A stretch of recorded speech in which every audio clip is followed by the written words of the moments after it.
man-in-the-middle proxy.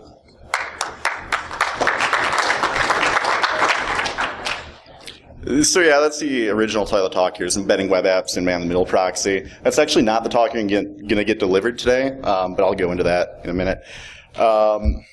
So why did I start trying to embed web apps into man-in-the-middle proxy, or MITMProxy as I call it, because it's easier to say, so that's what I'm going to say for the rest of this talk. I was curious about this mobile game called Ruzzle that my girlfriend told me to play. It's just like a word game, kind of like Scrabble or Words with Friends. And I was looking at the HTTP traffic, and it was all encrypted, and I was like, oh, what the hell? Can't really figure it out. As you can see here in the lower left, it's just gobbledygook, but the content type is JSON. Interesting. So I wanted to look at that and be able to examine that from MITMProxy. So I started off by embedding WSGApps written in Python into MITMProxy scripts. And as I was doing this, I created this like crazy UI here, and you can see here this is running in the web browser, and like you can click and view requests and responses, and you actually see the JSON here. So I'm decrypting it, that encrypted traffic. You can view it, and then it has like a checkbox to enable the cheat, and it kind of worked, but there were some drawbacks to that, particularly in terms of concurrency and stuff, because everything was single-threaded. So basically, web requests would block MITMProxy itself. So this really wound up being unnecessary.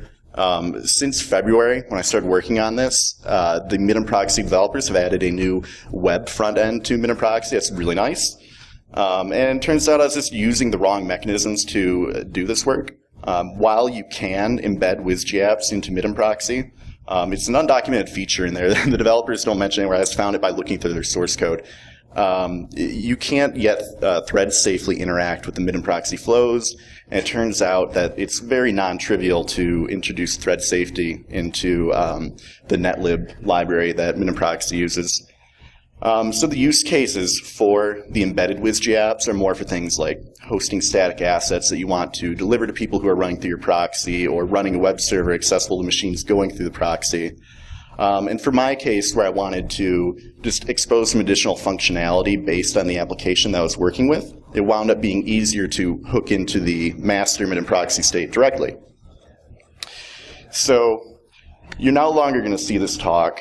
Instead, the talk that you're going to see is what My Little Pony, Friendship is Magic, can teach us about threat intelligence, sponsored by ThreatBud. Just kidding. I'm actually going to talk about plugin support in MITMProxy Web, which is what I've added. Or why nobody wants to play mobile games with me anymore. So what is MITMProxy? For those who don't know, MITMProxy is a Python-based library for HTTP and HTTPS interception. Can automatically create an SSL cert and do SSL interception. I mean, you have to install the cert and bypass pinning in your client app and stuff, but hand wave. And the developers have a few front ends for it now. There's the web UI, which what my work primarily focuses on. However, it can be brought into the ncurses GUI. I plan on doing that. Then there's the MITMProxy front end itself, which is all ncurses-based console stuff, which is where I originally started my work. And then there's MITMDump, which runs completely headless, and you can just create the HTTP equivalent of PCAP, basically, for MITMProxy. So it's had this scripting interface for a while, which you can invoke through any of the front ends by passing a -s argument on the command line, then the name of the Python script that you're using. This was not actually supported on the MITMWeb UI when I started doing this work, so I brought the support in, got it all working. So scripts wouldn't even run in the background, much less have fancy buttons in a web UI for you to click. So I've introduced a couple of new concepts into MITMProxy. The three concepts are view plugins, action plugins, and plugin options. I'm going to go into those more in depth. So a view plugin, this changes the visual presentation of traffic going across the wire without actually changing what's being sent to the server or client. So this is useful if you just want to transform it in the interface to view a different representation of it. For example, right here, I'm showing off a hex view. So you'll see at the bottom, it says auto hex, and there's a new hex tab. MITMProxy's web UI didn't have hex support when I started this work. So I created a little hex dump plugin, add it. Now you can view hex in the browser. It's super easy. I also added plugin options. These are persistent options that you can configure. You have different types that you can create. And those just configure the plugin behavior, and they persist across every flow that the plugin runs across. So for example, here we have a color switcher plugin, and we have a configurable color in the interface. I added plugin output. Plugin output is just static text that you can have your script print to the plugin options page to display debug or stateful information about what the plugin's doing. So for example, right here, this is for my Ruzzle cheat plugin, and this is just showing the games as detected that are in progress and a little bit of information about them. Then I also had plugin actions, and these are available on either a one-off basis or to run persistently against every flow. So right here, this is my color switcher and pig/pug Latin plugin. So the color switcher, like we saw before, you can configure a color you want to switch to. So previously, Vice wasn't so pink. And then also the pig and pug Latin, well, it changes text to pig Latin and changes every image to pugs, and it makes Vice a hell of a lot more bearable. So then on the plugin options page, you can also configure any plugin actions that you create to run across every flow, so you don't have to manually click on the flow and click run action again. So you can say run in every flow, and it'll go. But back to cheating at mobile games. So it turns out that reversing many Android apps isn't really hard, especially crappy games. You can usually get pretty good Java code out of it after you open up that APK and dex2jar and poke around. So finding the AES shared secret was super easy. And then the crypto IV wound up being in the request headers themselves. Wrote like a basic little routine to decrypt it, test against some traffic. It worked. Cool. I noticed some other things that I thought were interesting that I just want to bring up while I was reversing the game, because they were just bad ideas. For example, the game had a rudimentary anti-cheat functionality built into it. And so it turns out that this game's really popular. There are like over 10 million installs according to the Google Play Store, and people have made cheats for it that you can download on the Google Play Store. So the game itself will check to see if any of those processes are running and then report your score as a 0. However, this is all enabled on the client, and it won't help against a network attack like what I'm going to show here. And then they also had partial request signing, so the headers had a signature in them, but it only extended to parameters that were actually within the headers. It didn't take into account any of the request body. So for my work at cheating at the game, I didn't even have to re-sign anything. And then also the client reports your game score and everything, and the server will just accept it. It doesn't even bother verifying if the score makes sense. You could say, I didn't even play any words, but I got 1,000,000 points, and it's totally fine with it. So after I wrote my little routine, I was able to decrypt the traffic, which you can see on the left there. And then I used my new View plugin support to create a View plugin. So now we actually get JSON on the front end. Sweet. And as far as cheating goes, so when I first started this, I was like, oh man, we have to like look at the board and figure out every possible combination of moves you can make, and then compare it against a dictionary and find words and stuff. But it wound up not being necessary at all. Because it turns out they give you every possible word that you can play in the game requests themselves. So, yeah, I just kind of concatenated all these, and it worked. So they have a move string format that they have in there. It's a little bit more Java reversing, and it was easy to write a Python implementation of it. And then suddenly I was really good at the game. You could see my score jumped an order of magnitude. There was some data sent along that could possibly indicate cheating to the service provider. So I was like, it'd be fun to kind of fake that, fudge that around, and try and evade any possible detections. So some of those things that they sent along that could indicate cheating, if you don't take them into account, they record the swipe distance, which is the distance that your finger actually travels on the screen. They also record the time that you play each word. So I just kind of fuzzed those. I played a couple of legitimate games, and took averages and then added a little fudge factor into it, and seems to be okay.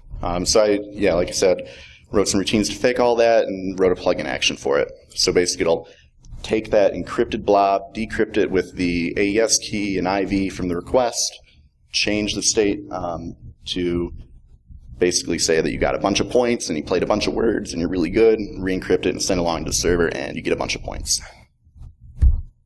And then I brought in the plugin. So what I did with the plugin, I created a few different things here for this game. I did 2 plugin actions. One to identify the games. This is because you can either be player 1 or player 2, and the only way to determine if you're player 1 or player 2 is from read game request. And then one to actually perform the cheating, which is against the play round requests, which say which words you played.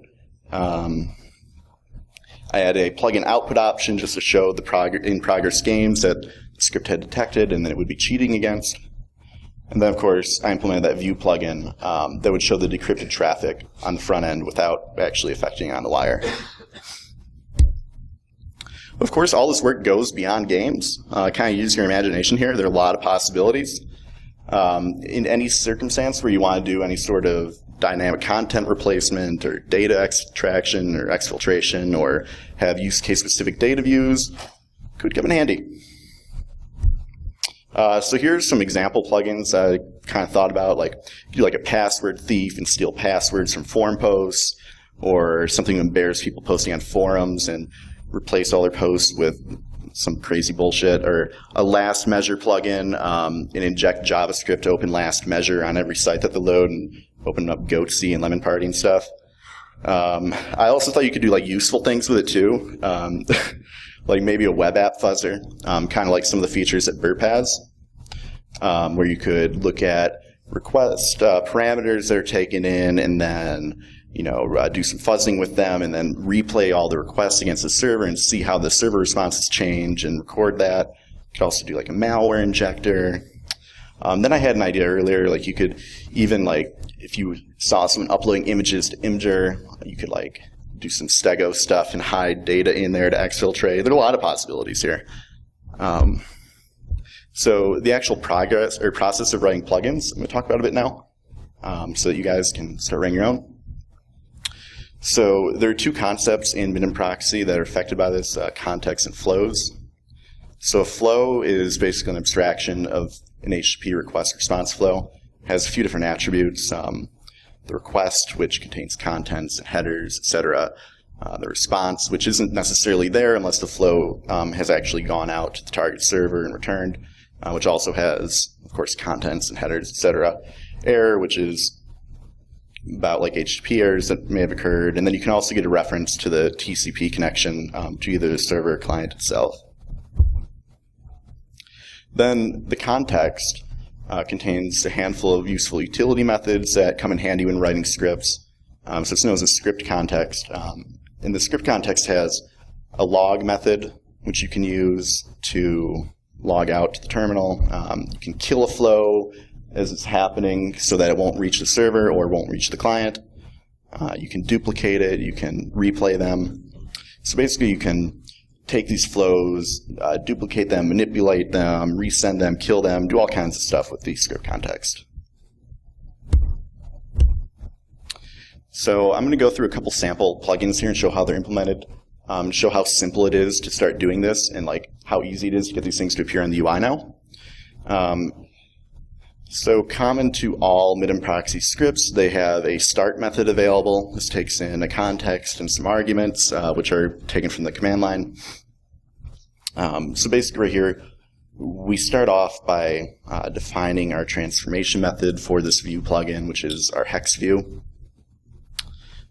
Every transformation for a view plugin will get a keyword argument called target, which specifies whether it's currently running on a request or response. So do a little bit of checking here to see what the target is, and then grab the appropriate attribute of the flow, and then grab the content.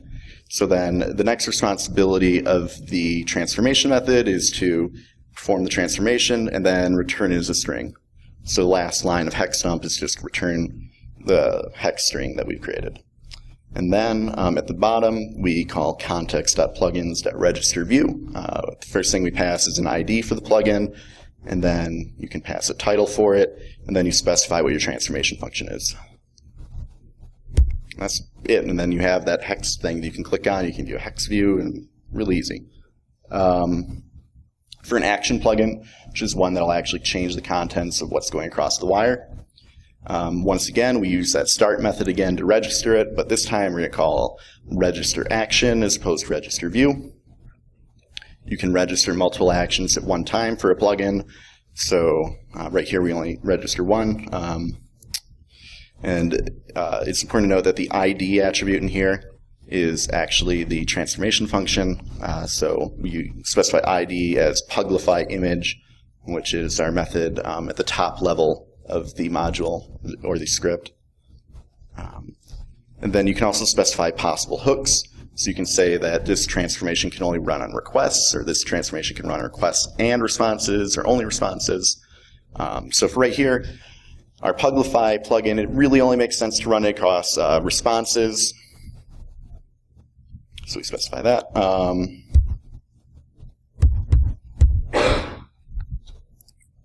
And then you can also specify a beginning state for the action. In this case, we're specifying every flow as true, which means that it'll come pre-configured to run against any flow that passes through it as soon as you start up MITMProxy. And then our actual transformation function is pretty straightforward. Basically, we just check the content type, see if it looks imagey. And then also, because web developers are terrible, they don't always use content types. So we also just check for a JPEG magic string. I mean, you could make it way more robust. This is a proof of concept. Then, grab our pug image and replace the contents with it, and call it a day. So for a more complex example that uses options, I have one here, our color switcher.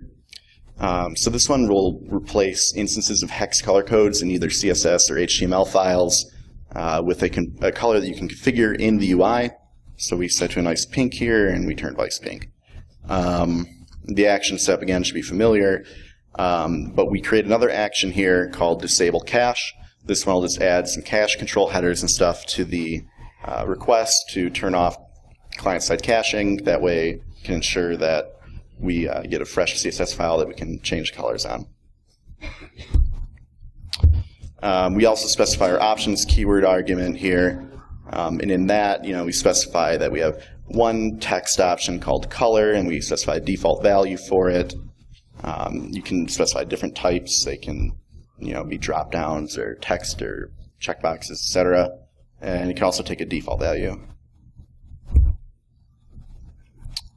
So our two transformation functions are right here, disable cache and colorify. Disable cache runs only on the request, of course, adds that no cache, and changes the if modified since header if it's present. Our color function right here basically just looks at the content type, sees if it's CSS or HTML. If it is, just runs a cheesy little regular expression on it to replace the color. Now the important part here to note is how to actually get that option value. So we call context.plugins.getOptionValue. We specify the name of our plugin, then the name of the option whose value we want to retrieve. In this case, it's the color switcher plugin and the color option.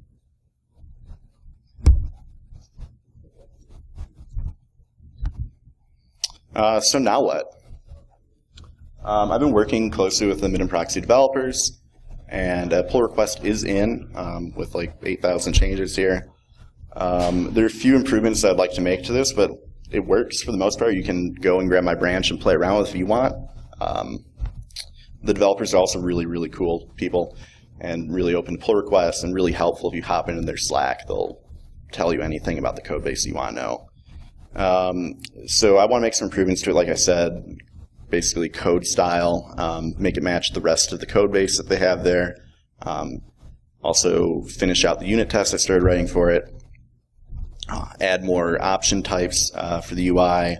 Maybe add some kind of composition or ordering for plugin action execution, though I think that's really not even necessary. And then just UI enhancements. The CSS is a little wonky still. So how can everyone here start using web plugins now? Well, it's not integrated to the master branch yet, so here's a discussion I had with Max, one of the developers, yesterday. He said he's looking at today, so maybe it'll be up today. I don't know. But for now, you can grab my branch in GitHub. So here's some resources for everyone. I have all my example scripts here. You can grab on GitHub. You can also grab my MITMProxy branch with the web plugin support. And the main MITMProxy site is here, and they have tons of documentation and examples and stuff. It's really great. They put a lot of effort into it. So I would like to say thank you to the MITMProxy developers for all their hard work in making this awesome tool, and for all their work in answering all my noob questions about their code base, like, how is this supposed to work? So, thanks, guys. And then, if anyone has any questions, you can just kind of grab me or hit me up, email or Twitter or whatever. That's all I have for you.